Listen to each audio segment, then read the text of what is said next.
ನಮಸ್ಕಾರ ಎಲ್ಲ ರೈತ ಮತ್ತು ಮಣ್ಣಲ್ಲಿ ಬರೋ ಕಾಯಿಲೆ ಕೂಡ ಸ್ಪ್ರಿಂಟು 250 ಔಷಧಿ ಹೆಚ್ಕೊಬೇಕು ಮಿನಿಗ. ನಮಸ್ಕಾರ ಎಲ್ಲ ರೈತ ಬಂದವರಿಗೂ. ಏನಪ್ಪ ವಿಷಯ ಅಂದರೆ ಇವತ್ತು ಶುಂಠಿ ಬೀಜೋಪಚಾರ ಮಾಡ್ತಾಯಿದ್ವಿ. ನಾವು ಯಾವ ಔಷಧಿ ಯೂಸ್ ಮಾಡಿದ್ದೀವಿ ಅಂತ ಗೊತ್ತಾಗಬೇಕಂದ್ರೆ ವಿಡಿಯೋ ಪೂರ್ತಿ ನೋಡಿ. ಮತ್ತು ಯಾರ್ಯಾರು ಸಬ್ಸ್ಕ್ರೈಬ್ ಆಗಿಲ್ಲ ಸಬ್ಸ್ಕ್ರೈಬ್ ಆಗಿ ಬನ್ನಿ.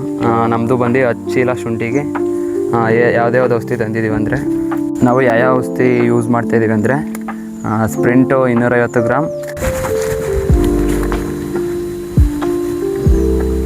ಮತ್ತು ಮೆಟಾಮ್ಯಾಕ್ಸ್ 250 ಗ್ರಾಮ್, ಮತ್ತು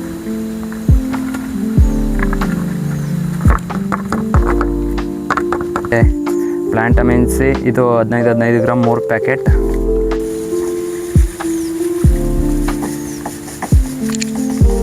ಮತ್ತು ಪ್ಲಾಝಾ ಒಂದಿದು 10 ಚೀಲಕ್ಕೆ ಯೂಸ್ ಮಾಡಿದ್ದೀವಿ. ಇದು ಬನ್ನಿ.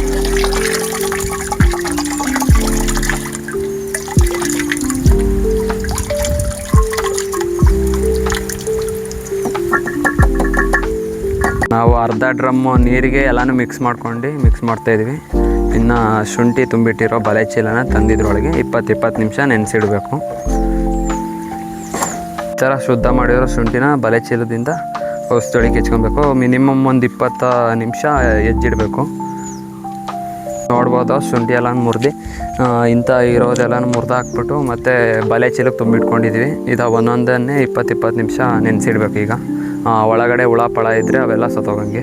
ಮತ್ತು ಮಣ್ಣಲ್ಲಿ ಬರೋ ಕಾಯಿಲೆ ಕೂಡ ತಡೆಯುತ್ತೆ ಔಷಧಿ ಬೀಜೋಪಚಾರ ಮಾಡೋದ್ರಿಂದ. ಬನ್ನಿ ಈಗ ಔಷಧಿ ಹೆಜ್ಜೋಣ.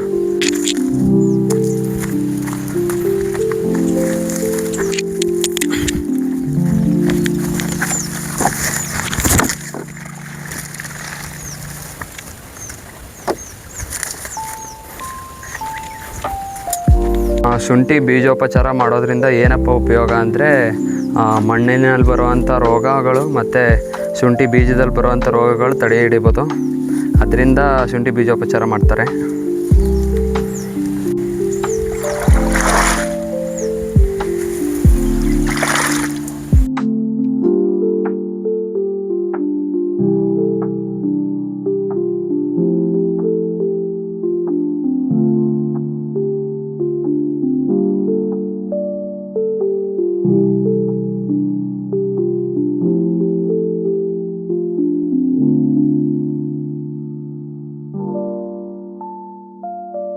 ಇವಾಗ ಅರ್ಧಕ್ಕರ್ಧ ಔಷಧಿ ಹೆಜ್ಜಾಯಿತು. ಈಗ 10 ನಿಮಿಷ ಬಿಟ್ಟು ಎತ್ತುತ್ತಾ ಇದ್ದೀನಿ ಇದ್ರೊಳಗಿಂದ. ನಾವು ಡ್ರಮ್ಮಿಗೆ ಕಲಿಸ್ಕೊಂಡಿದ್ದೀವಿ ಔಷಧಿಯ. ಈಗ ಇದಕ್ಕೆ ಡ್ರಮ್ಮಿಗೆ 2 ಚೀಲ ಹಾಕಿದ್ದೀನಿ. ಏನಾದರೂ ಇಷ್ಟ ಆಗಿದರೆ ಕಮೆಂಟ್ ಮಾಡಿ, ಶೇರ್ ಮಾಡಿ ಮತ್ತು ಸಬ್ಸ್ಕ್ರೈಬ್ ಮಾಡಿ. ನೋಡ್ಬೋದು ನೀವು ಶುಂಠಿ ಔಷಧಿ ಹೆಜ್ಜಾಗಿದೆ. ಇವಕ್ಕೆ ಹೆಜ್ಜಾಗಿದೆ ಫುಲ್ಲು. ಮತ್ತು ಇನ್ನು ಇದರೊಳಗೆ 2 ಚೀಲ ಇವೆ. ಮತ್ತು ಇನ್ನು ಅಲ್ಲೇ 2 ಚೀಲ ಇವೆ. ಯಾರ್ಯಾರು ಸಬ್ಸ್ಕ್ರೈಬ್ ಆಗಿಲ್ಲ ಪ್ಲೀಸ್ ಸಬ್ಸ್ಕ್ರೈಬ್ ಮಾಡಿ.